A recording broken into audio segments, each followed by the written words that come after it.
ఆద్యం సమర్పయామి అంటాం. అంటే ఈశ్వరుడి పాదాల మీద నీళ్లు పోశారు.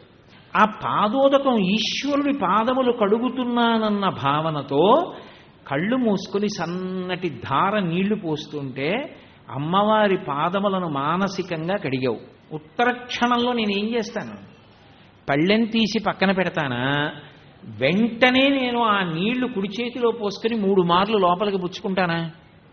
3 మార్లు లోపలికి పుచ్చుకుంటాను. ఎందుకంటే అది పాదోదకం, ఉదకం.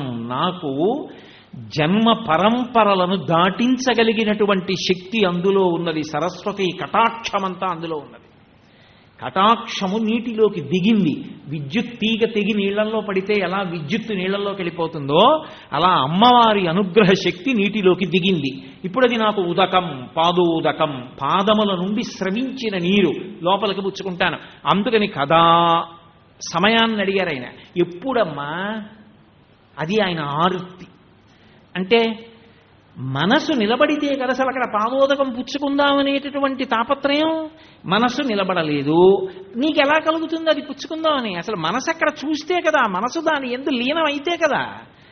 అందుకని మనసు అనేటటువంటిది అత్యంత ప్రధానము.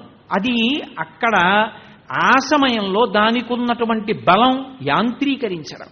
అది ఏం చేస్తుందంటే, ఓ చెయ్యి నీళ్లు పోయి, చెయ్యి నీళ్లు. భక్తి లేదని మీరు అనకండి, తప్పది. అసలు భక్తి లేకపోతే చెయ్యనే చేయరు మీరు.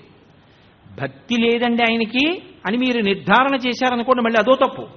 ఆయనకి భక్తి లేకపోవడం కాదు, వచ్చిన సమస్య ఏమిటంటే సాధన యందు బాగా ఊంచుకోలేదు ఇంకా. కాబట్టి ఊంచుకునే స్థితికి అది మొదటి మెట్టు. ఎక్కుతున్నాడు నిచ్చెన. మెట్లు ఎక్కడం మొదలుపెట్టాడు, ఎప్పుడో అప్పుడు ఎక్కేస్తాడు. ఆయనకి భక్తి లేదనకూడదు, భక్తి ఉంది.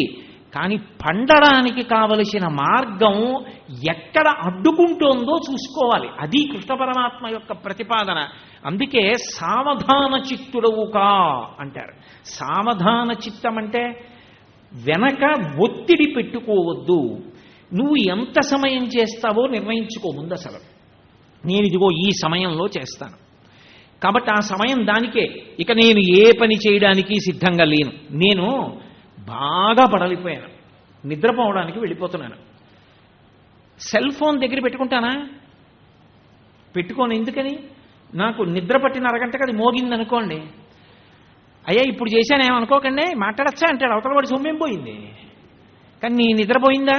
అందుకని ఏం చేస్తావు? అది నిశ్శబ్దంగా ఉండేటట్టు చూసుకుంటావు. మరునాడు ఎవరు చేశారో చూసుకుని మళ్ళీ చేస్తావు.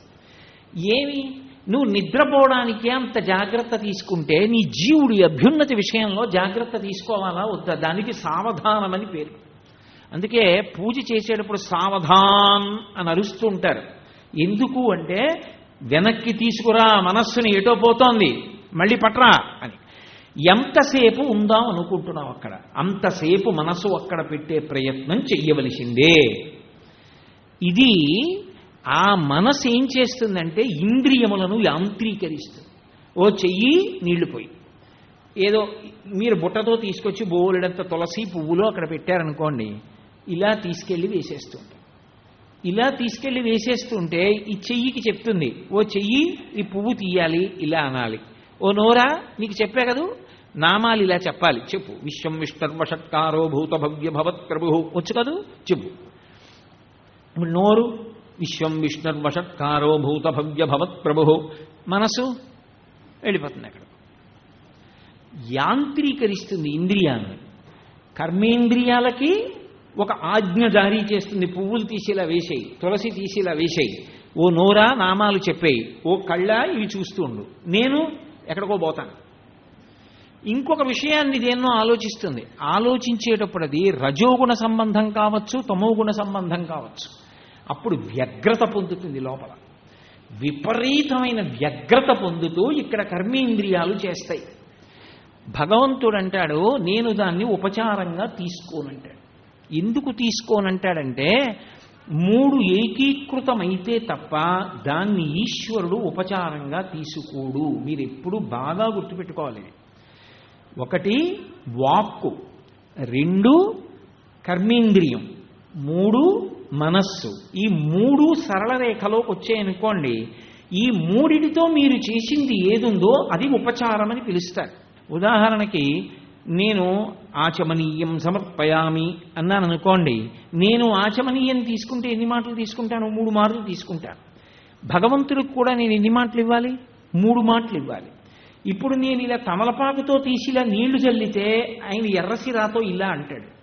ఎందుకనంటే నేను ఆచమనీయం ఇవ్వాలంటే ఈశ్వరుడు ఇలా చెయ్యి చాపాలా, నేను ఉద్ధరణితో తీసి ఇలా పొయ్యాలా, ఆయన పెదవి దగ్గరికి తీసుకెళ్లి లోపలికి పుచ్చుకోవాలా, గుటక వేస్తే కదా మళ్ళీ చేయి చాపడం, మళ్ళీ చాపాలా, మళ్ళీనే పొయ్యాలా, 3 మాటలు పుచ్చుకోవాలా, 4వ మాట ఆయన చేయి కడుక్కోవాలా, ఆయన కర్మ మా ఇంట్లో దాచి వెళ్ళా ఆయన తువ్వాలు తెచ్చుకు తుడుచుకుంటాడా?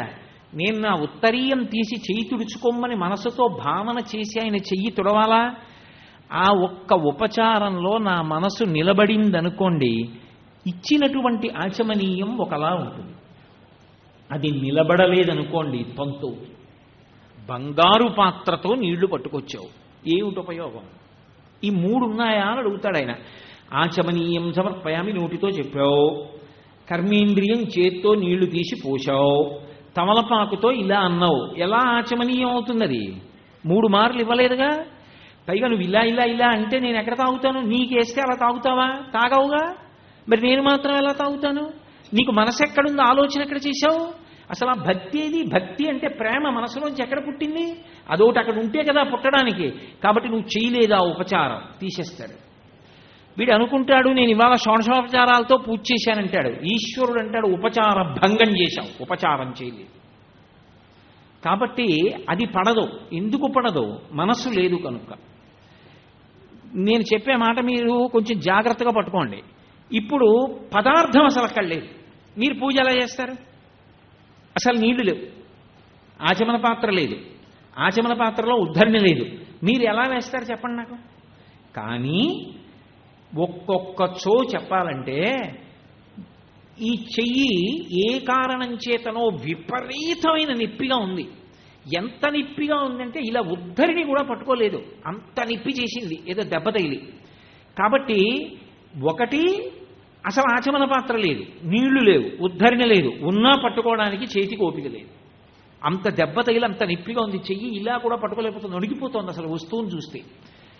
అయినా ఈశ్వరుడికి అందుతుంది. ఎలా అందుతుందో తెలుసా? మనసు ఒక్కటి ఉంటే వెళ్ళిపోతుంది.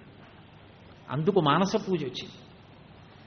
దేశము కాలముతో సంబంధం లేకుండా పూజ అవుతుంది. ఎలా? నేను కళ్ళు తెరిచి చేసిన వాడు మరింత ప్రజ్ఞావంతుడు. కొందరు కళ్ళు తెరిచే పైకి చూస్తున్న దాంతో తెగిపోయి లోపల పూజ చేసేస్తూ ఉంటారు. శ్రీ విద్యలో ఒక సంప్రదాయం.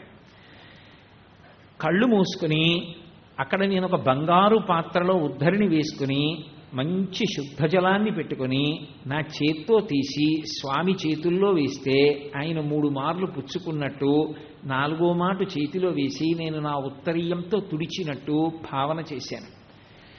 ఇప్పుడు ఈశ్వరుడు నేను ఆచమనీయం ఇచ్చాను అని మనసు వేసుకుంటాడు ఖాతాలో. దేనివల్ల పూర్ణమైంది? మనసు చేత పూర్ణమవుతుంది. శంకర భగవత్పాదులు రత్నైకల్పితమానసం హిమజలై స్నానంచ దివ్యాంబరం నానారత్న విభూషితం మృగమదామోదాంకితం చందనం జాజీచంపక బిల్వపత్రరచితం పుష్పం చ ధూపం తథా దీపం దేవదయానిధే పశుపతే హృత్కల్పితం గృహ్యతాం అన్నారు. హృత్కల్పితం, మనసు చేత సృష్టించాను ఇవన్నీ అన్నారు. నేను కాకినాడలో లేని గుంటూరు వచ్చా. ఇక్కడ ఎలా ఉంటాయి పూజా సంభారాలన్నీ?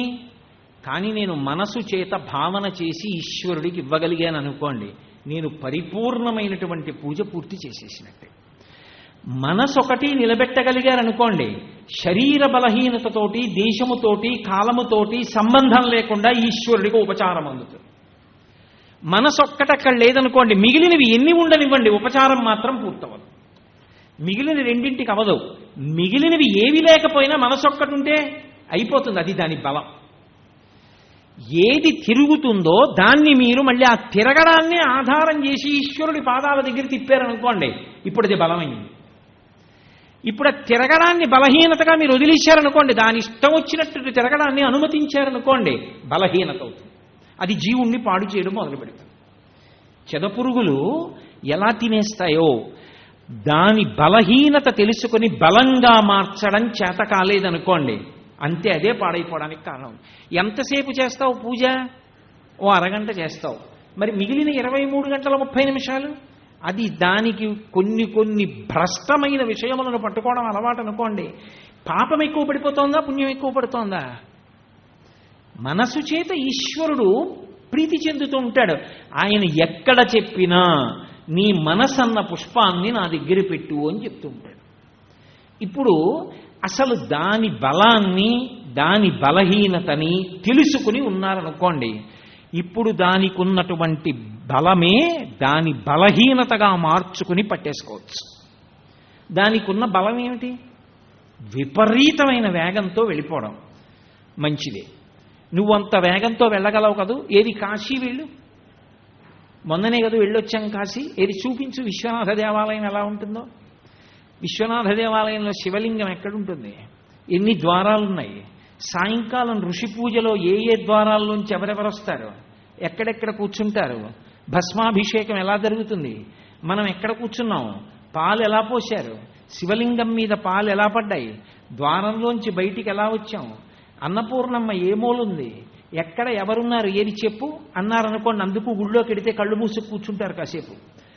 ఇప్పుడు అది అంత వేగంతో కాశీ వెడుతుంది. వెళ్ళి కాశీ పట్టణంలో విశ్వనాథ దేవాలయంలో కాసేపు తిరుగుతుంది.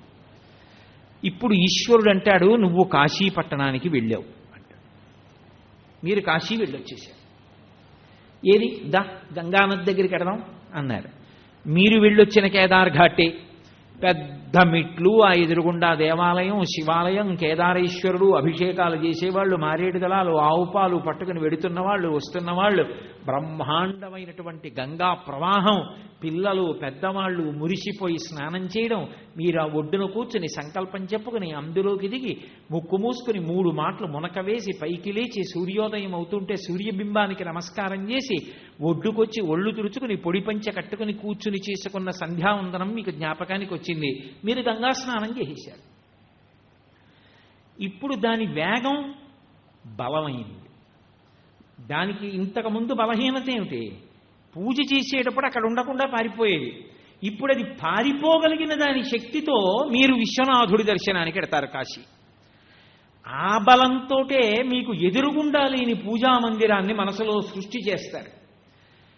ఏమంటే పనసపళ్ళు తీసుకురండి, శారదా నవరాత్రులు వస్తున్నాయి.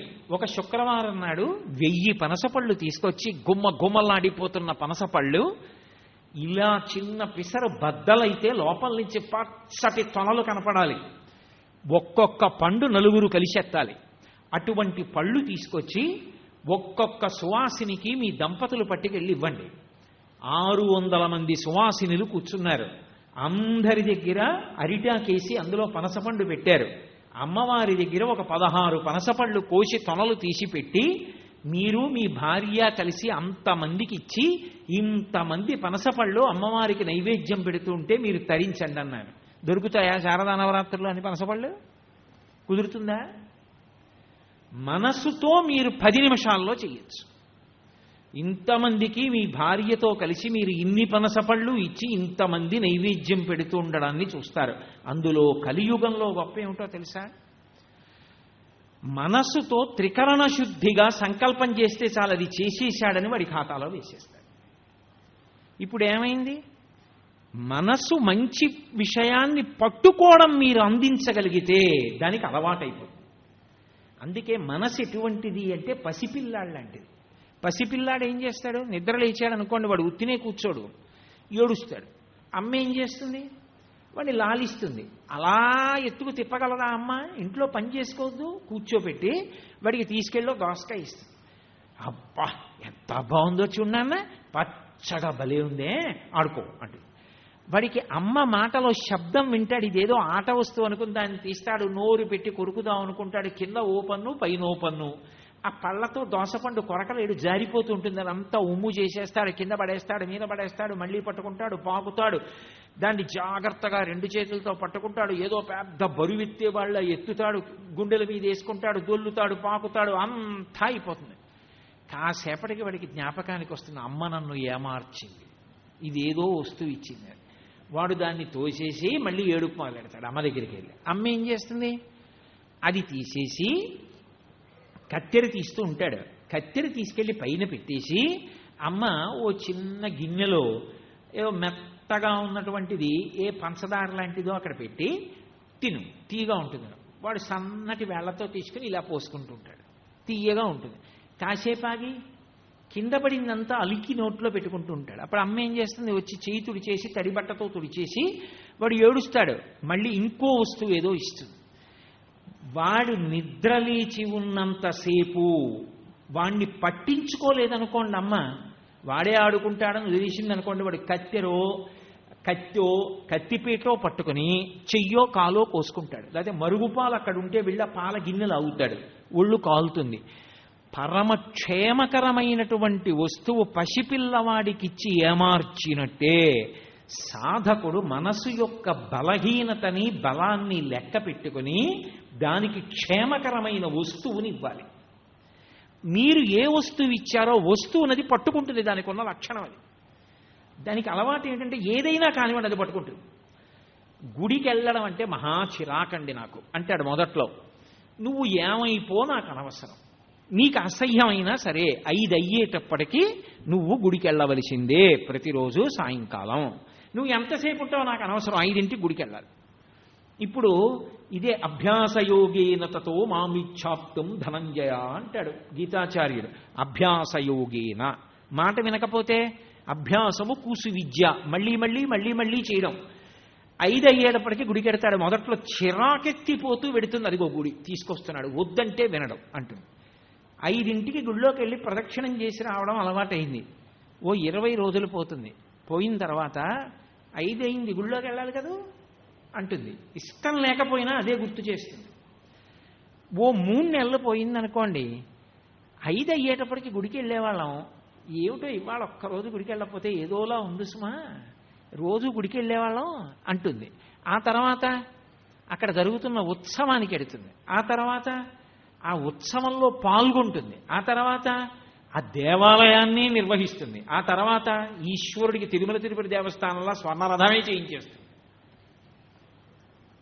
ఎలా ఎక్కిందంత పైదు వరకు ప్రీతి వలన. మీరు ఒకటి ఆలోచించండి, ఏదో అనుబంధం ఉంది.